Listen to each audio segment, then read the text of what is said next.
Welcome, everybody. In this episode, I speak with Jerremy Newsom, who has a system for giving back.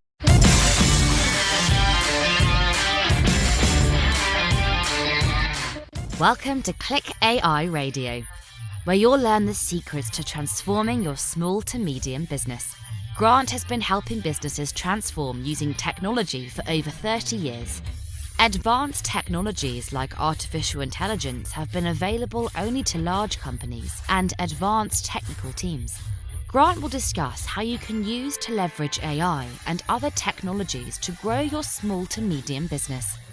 As a gift, Grant is offering his ebook, AI for Sales Growth, at clickairadio.com. Now, here's your host and biz tech geek, Grant Larson. Hey everybody, welcome to another episode of Financial Investing Radio. All right, today we have in the house Mr. Jerremy Alexander Newsome, coming to us all the way from Nashville, Tennessee. He is a long-term successful investor and trader, and he's been gracious enough to spend some time with me today talking about some of the unique things around what he has done and how he's benefiting the market and investors and traders. So first of all, welcome, Jerremy, and please take a moment to introduce yourself. Thank you so much, man. It's always an honor to pour into like-minded individuals, and I love that everyone here is interested in investing and growing their minds and therefore growing their bank account. My name is Jerremy Newsome. It's spelled with 2 R's. My dad's name was Jerry, so it stands for Jerry and me. That's awesome. My mom's. Thanks, Mom. Yeah, man, I love the stock market. I love trading. I do love investing, right? Everything from long-term buy and hold to day trading options and everything in between. I think that the liquid markets are extremely fascinating. And one of the things that I spend the majority of my time doing is helping other people learn how to do it themselves, right? How to generate cash flow using the markets so that they can live the life that they want to live and help as many people they want to help. I love that. So one of the things that triggered me to want to be able to talk with you is when I had the opportunity to interview, I was looking at something about you and your background that sort of got my eye in terms of what you started with. I'm not going to give it away, but would you back up and just talk about how this all got started? What got you thinking, let me do trading, let me do investing? What was it? Can you give us the sort of the beginning? Yeah, dude. The craziest thing, it was a movie, a Tom Hanks film, 1994 Academy Award winning film, Forrest Gump. Oh, no kidding. And I was watching that at 6 years old. And I was watching it with my dad and my oldest brother, Jerry Roger. And about 80% of the way through the movie, Forrest Gump says that him and Lieutenant Dan invested into a fruit company and they no longer had to worry about money anymore. So I asked my dad, I was like, what is the fruit company was investing? Because we were poor financially. We were a very happy family, had a great, incredible childhood, but we were very poor. We were at the time living in a single wide trailer treehouse. It's not nearly as glamorous as it might sound. Wait, what do you mean? Okay. A treehouse. A bunch of single wide trailers thrown into a treehouse. Yeah. Really? Wow. Yeah, man. Wow. That's a story right there. Amazing. That was a story. My dad was a creative builder. And he built it. Oh, wow. Yep. And I lived in there from age 3 until 12. And so anyway, we're watching this film. I connected with that because I was like, well, I would love to not worry about money anymore. I know a lot of my family members, that's something that we stress about and worry about. And I would like to not have that be an issue. So I asked my dad, what's investing? What's the fruit company? My dad goes on to tell me about Apple and how the stock market works. And I was like, let's do this. The Forrest Gump investing model, Dad. Come on, let's do it. And, he did the normal dad routine, right? Like, dude, this is a movie. Fiction. There's risk in those markets, son. Right. Yep. But I asked my dad, I was like, is Apple a real company? Can you actually invest in it? I begged him and begged him and begged him. And he said, listen, if you bring me some money, I'll match it dollar for dollar and we'll buy some shares of Apple. So I went and picked blackberries door to door and made $1,500 in the summer of 1994 selling blackberries. And so true to his word, we bought $3,000 worth of Apple in 1994. Man, you bootstrapped it. I loved your initiative. You know, the fact that you really wanted it, you went after it, sold blackberries, right? Like we just went and picked them out of gardens kind of a thing, sold them door to door, huh? Yeah, just exactly. So they grow wild in South Georgia. And so I just walk around up and down the streets and find blackberry patches and put them in plastic bags or buckets, whatever I could find, and then just wrap them up and then go to door to door and sell them. And the thing is, though, I sold them $1 a bag, organic, hand-picked blackberries, 35% cheaper than they sold at stores. And I had a 6-year-old, no shoes, no shirt, jean shorts. I had a high closing rate. And I bet you did. yeah, but I had grandmas would give me 10, $20, you know, think I was the cutest thing in the world. And that was it. You knew your audience. That's awesome. That's it. Yeah. But you know, your dad's brilliant too, where he saw that, hey, you know what, I'll support you in this, but I also want you to take some ownership as well. I think that's a great learning, right, for your kids. I love that you brought that up, man. You're 100% right. And I'm assuming that you're a father. Six kids, 6 grandkids, actually 2 more, almost 8 grandkids. Yes. Big family. Good for you, man. Good for you. That's incredible. And yeah, so you're absolutely right. It was an ownership thing where it's like, listen, you want this bad enough, prove me how bad you want it. And I did. And then he was true to his word.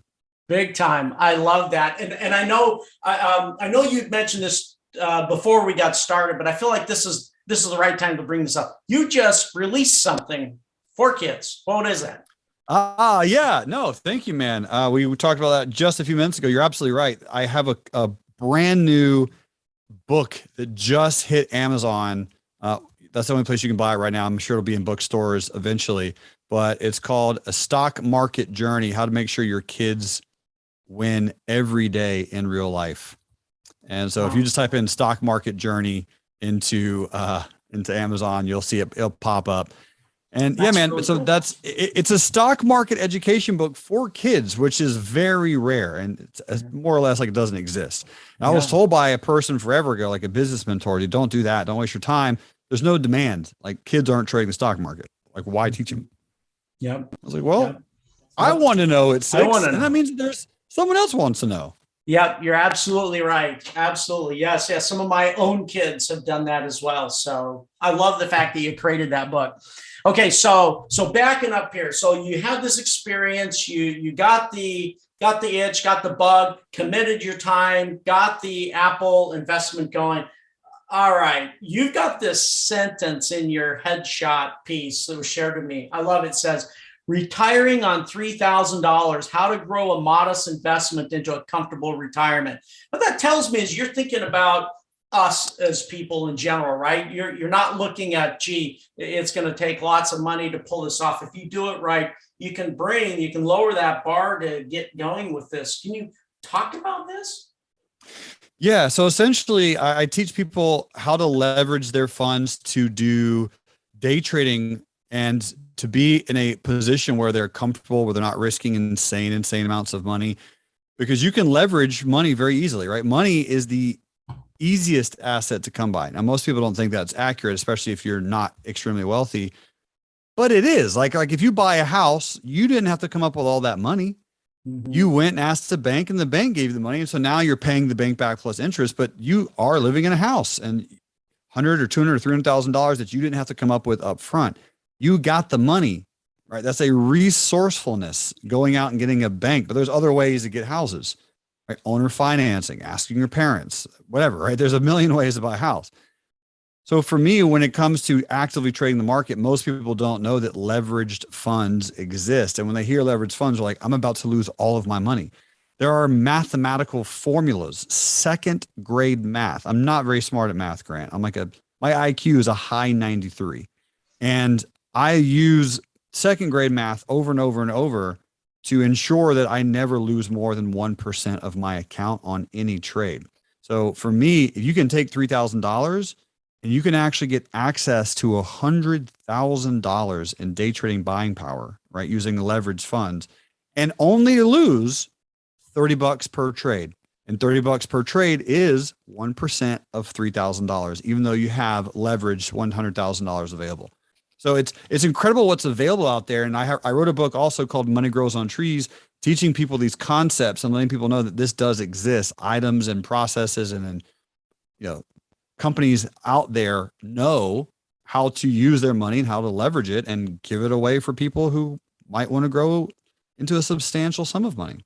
So that's interesting that, you identified putting that risk management in place up front. That seems to be sort of the common theme across a lot of traders that are real successful, and having the discipline to say, you know what, I'm not going to go past that $30 and I'm going to diversify this. Is that the basic strategy? To diversify across a lot of different trading positions and different markets, or how do you approach it?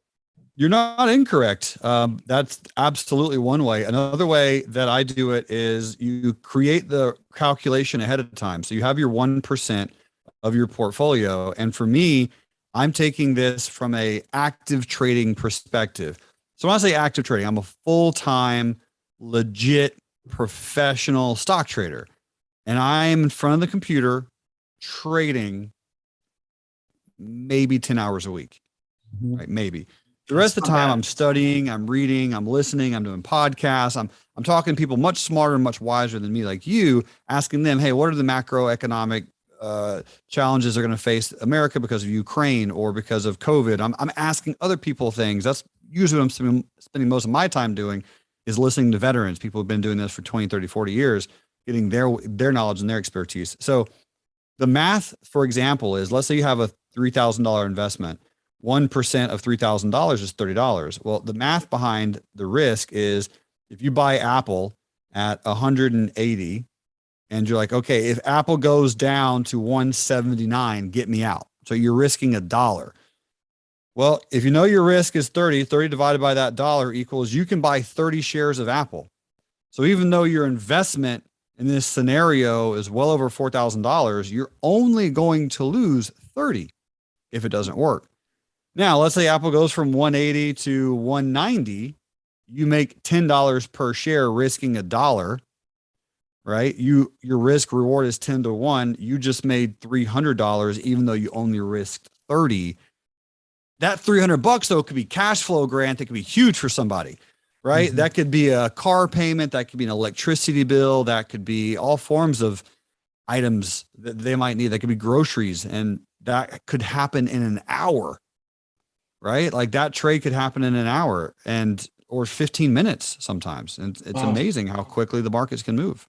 Yeah, it is amazing. And with that sort of controlled risk and the potential for upside being much more than what the risk is you're taking on. So you're leveraging options. I would be my guess to do something like this. Is that right?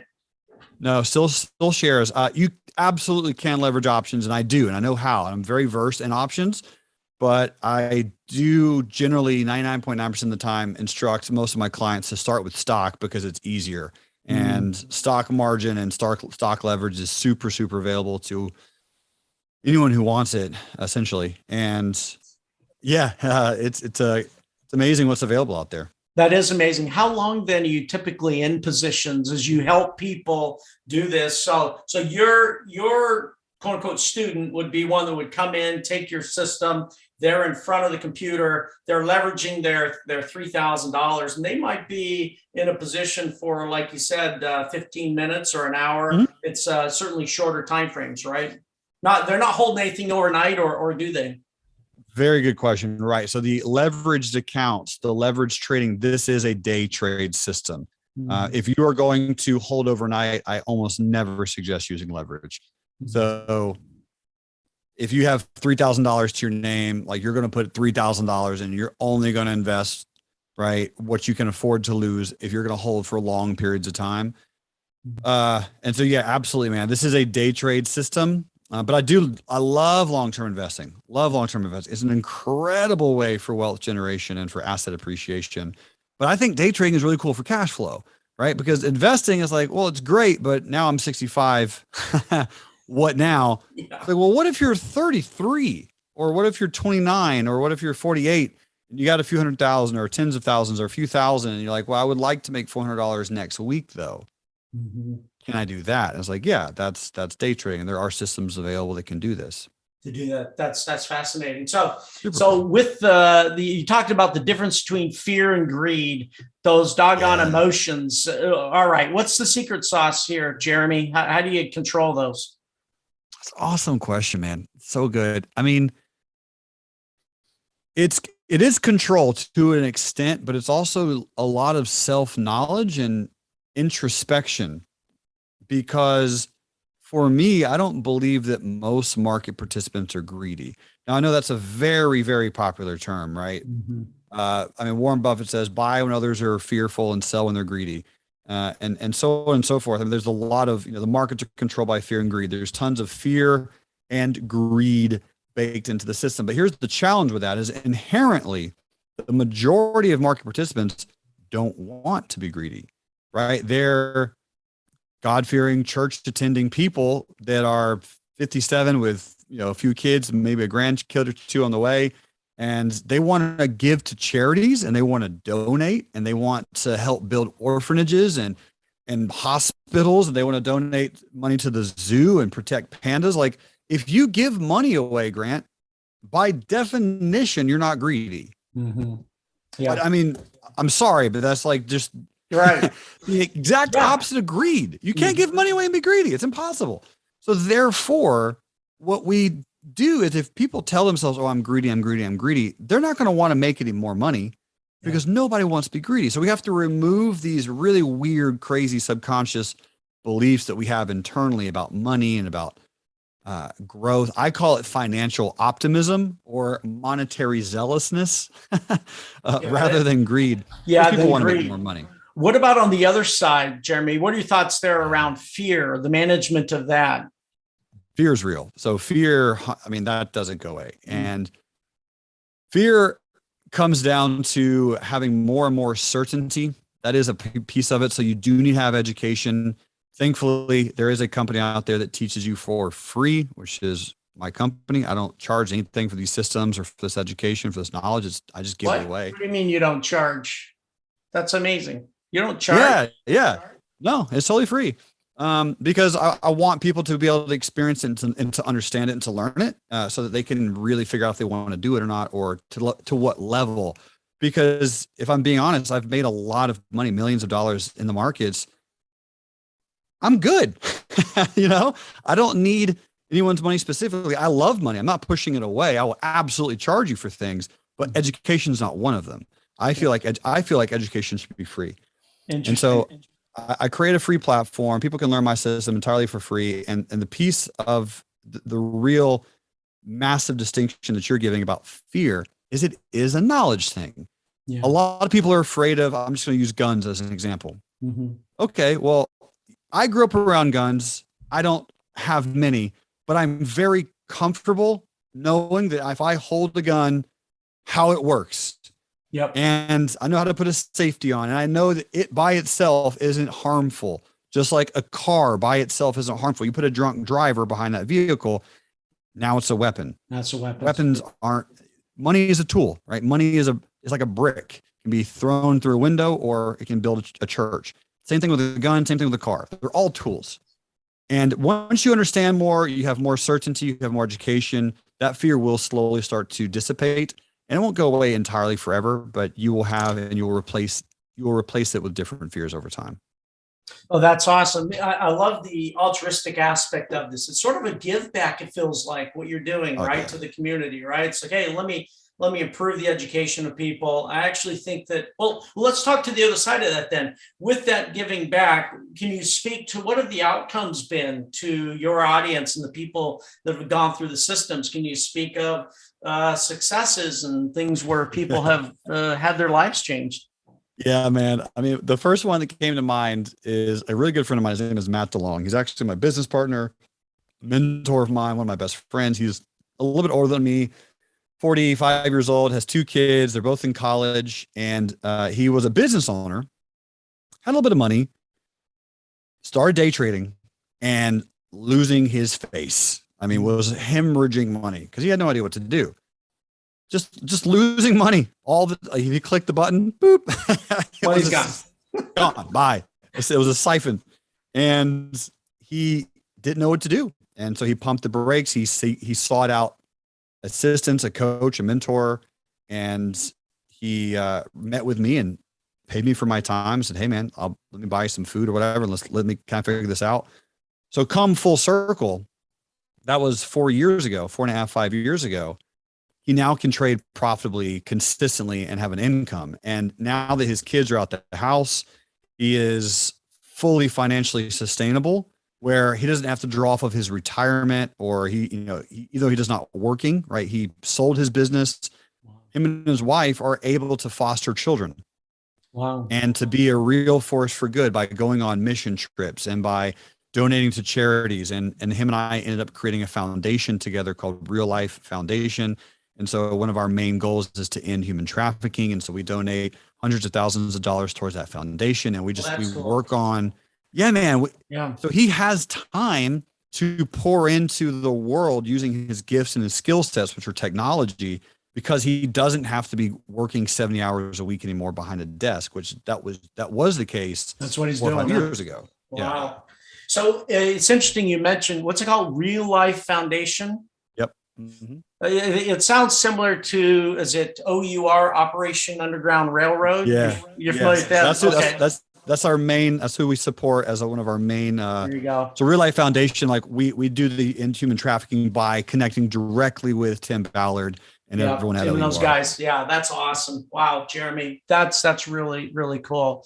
Okay, so you're going after leveraging the benefits from this investing and trading strategies. You're tying it back into, I see two huge give backs from you guys, man. Obviously the free education, but going after that human trafficking problem, those are massive problems to pursue. Oh my gosh, that's incredible. Okay, so real quick question. You mostly do this in stocks, is that right? Or are you doing things like futures and stuff like that? Or what are you trading? Very valid question. I have traded futures. I probably do 4 or 5 future trades a month. Nothing too ridiculous. I do trade cryptocurrencies. I know how to trade foreign currencies. I know how to trade bonds and how to trade commodities, but I mostly trade stocks and options. And I would say crypto, but it's almost identical. They move very, very, very, very similar. And for me, I tell a lot of people, like it's like LeBron James, right? He plays basketball really well. Yeah. I don't know about his football game or his golf or his baseball, but he's not making money doing those things. So I picked a career path that I understood, and I focus on that career path exclusively. With stocks. And now are you doing more and more with crypto? I mean, that's such a popular instrument nowadays. Do you do much there then? Yeah. I do for numerous reasons, but one of them specifically being that people can do it with any amount of money from anywhere in the world. Mm-hmm. And it really does open a lot of doors to, let's say, underserved countries that they're still developing. These developing nations, you can give anyone there $10 or let them earn $10, $20, and they can trade crypto and might make $1 a week. Mm-hmm. But in that world or that country or that location, that could be a huge return for them. And those opportunities exist. And that's something that I think the crypto markets have allowed to really pour into other people. So for people that are listening to this podcast that are brand new to trading, what tip would you give them to get started? Most people are brand new. That's the good news. Mm-hmm. Yeah. You don't meet many full-time day traders who actually make money. It is a little bit of a rare career path, but it is actually a legit career. Mm-hmm. And if you are new to it, number one, trade companies that you know exactly how they make money. So don't trade like random biotech pharmaceutical companies. Trade Apple, trade Google, trade Tesla, trade the normal companies that you know how they interact and what they are. Mm-hmm. That's the first step for sure. Second step, while you're doing it, start with a small amount of money or paper trade, right? You can trade virtually and just practice without any real money at risk at all, just so you learn a little bit more about it. That's always a very widely accepted form of education. And then, number 3, educate yourself, right? It doesn't have to be at my company. There's tons of websites and articles and YouTube channels that will educate individuals on how to trade. But the very first start is have your mindset and your understanding that It is achievable and it is possible for anyone. And yes, it might take 10 years. But what doesn't take a long time to be really, really, really amazing at it? If you see a professional basketball player, they make millions of dollars a year, but they've been playing since 6. Yeah. And now they're 20, right? That's 14 years they've been 14 playing. 14 years of practicing the trade for sure. Yep. So with regards to a call to action, where would you send people? Someone's like, hey, I want to learn more about this. I want to get connected with Jerremy and his system. Where are you going to send them? Absolutely, man. Best call to action, go to reallifetrading.com and click on the beginners tab. And again, you'll notice that it's free.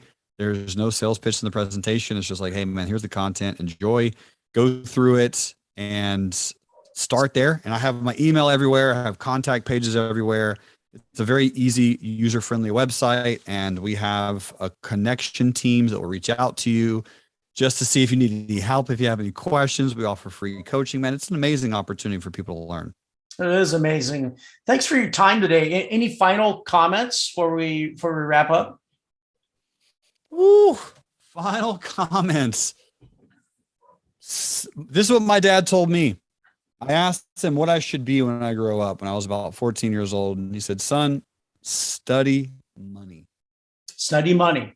Study money. And I was like, that is such a, I mean, I didn't know it at the time. I was like, I don't know what that means, but looking at it now, it's such good advice because I think the 4 most widely underrated and least talked about, but most important subjects on planet Earth are sex, money, religion, and politics. And the least divisive of those 4 is probably money. So study that one, and the other 3 will start to slowly work themselves out, and you'll start to get into a position where you can hire help and coaches and mentors and assistants, and you can be in positions where you can change your life dramatically and very quickly using money for the tool that it is, which is an expansion tool of your heart.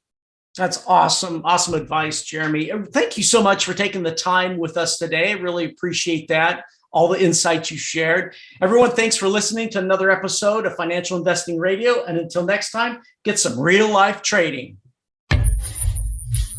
Thank you for joining Grant on Click AI Radio. Don't forget to subscribe and leave feedback. And remember to download your free ebook. Visit clickairadio.com now.